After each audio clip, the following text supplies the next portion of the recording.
وانا صغيرة كده كنت بقول جملة عبيطة كده ملهاش هدف ولا معنى. كنت بقعد اقول مش زي ولا اي ولا اي قط يتقال له يا مشمش. يعني انا مفيش حد زيي ومفيش حد شبهي، واللي بيحاول يقلدني او يبقى زي مش هيعرف. ومش اي قط بيتقال له يا مشمش. فهوريكم مشمش ثانية واحدة.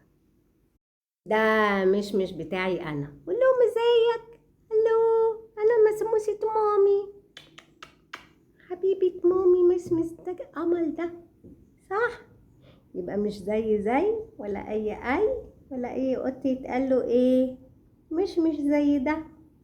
انزل بقى عشان انا اكمل الفيديو. المقصود مش اي حد يتحط في مكان معين يبقى قده.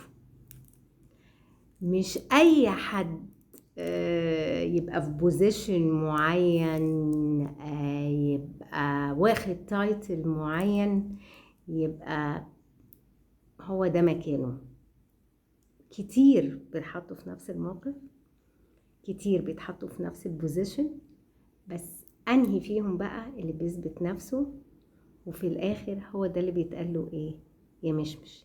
الكلام ده مقصود ولا بيبو بالإشارة ايه يفهموا؟ ده لما يبقى لبيبو لبيب. شكرا يا لبيب، شكرا.